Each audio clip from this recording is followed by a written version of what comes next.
जय सदाशिव, ओम नमः शिवाय। इस वीडियो में हम जानेंगे कि पंच तत्व आकाश, वायु, अग्नि, जल, पृथ्वी जो हमारे शरीर का हिस्सा है, इनको हम कैसे संतुलित कर सकते हैं।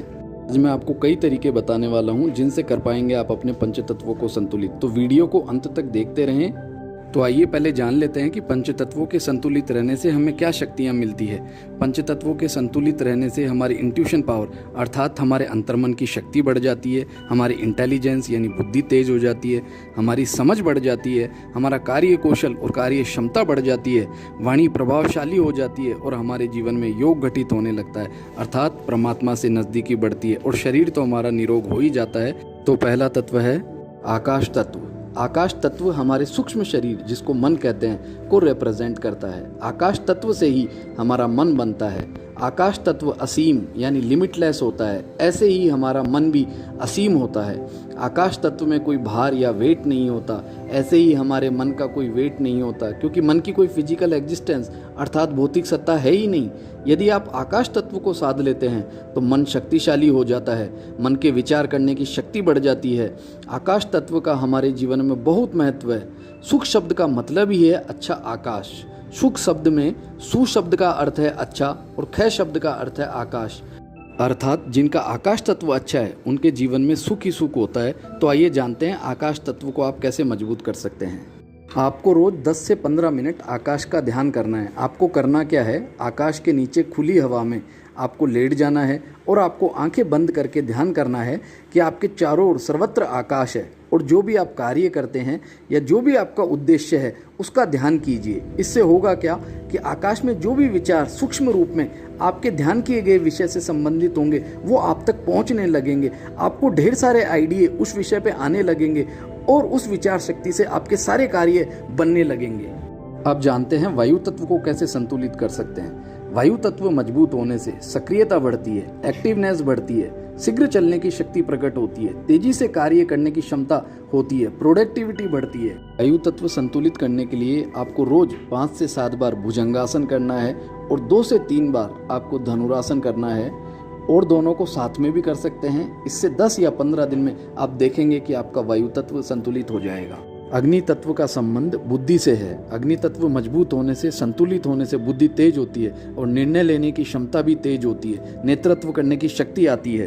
अग्नि तत्व को मजबूत करने के लिए आपको क्या करना है कि जब सूर्य उदय होता है तो आप रोज 10 से 15 मिनट उसकी रोशनी में बैठें।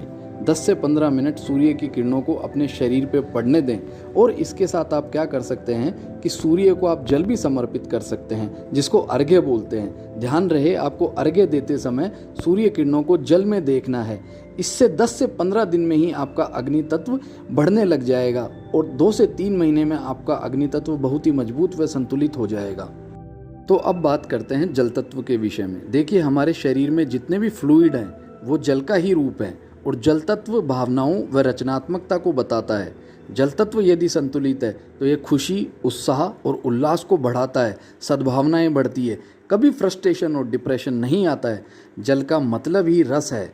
जल तत्व यदि मजबूत है तो जीवन रसमय हो जाता है, आनंद का भाव बढ़ता है, सकारात्मकता बढ़ती है। अब जानते हैं जल तत्व को संतुलित करने के लिए हमें क्या करना है। सिर्फ आपको एक छोटी सी आदत अपने जीवन में डालनी है, उससे आपका जल तत्व हमेशा संतुलित रहेगा। आपको करना क्या है कि जब आप नहाते हैं, चाहे सर्दी में चाहे गर्मी में, आपको उस पानी से नहाना है जिसका टेम्परेचर आपके शरीर के टेम्परेचर के बराबर हो।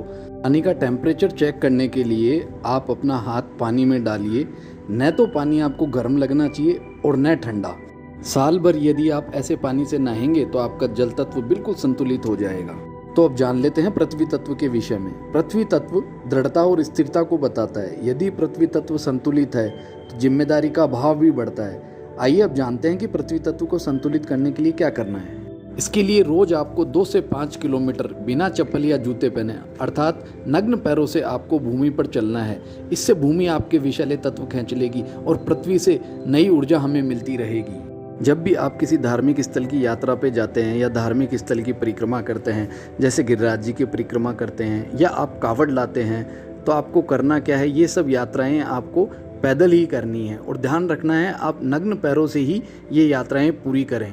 इससे आपका पृथ्वी तत्व तो मजबूत हो ही जाएगा, साथ ही आपका जल तत्व भी मजबूत हो जाएगा, क्योंकि सारी धार्मिक यात्राएं भक्ति के भाव से करी जाती है और भक्ति के भाव से जल तत्व मजबूत होता है। यदि आपने कर लिया इन पांचों तत्वों को संतुलित, तो जीवन के हर क्षेत्र में मिलेगी आपको विजय। वह अंदर व बाहर के सभी शत्रु होंगे समाप्त और बनेंगे आपके सारे काम। उम्मीद है आपको जानकारी पसंद आई होगी। जय सदाशिव। ओम नमः शिवाय।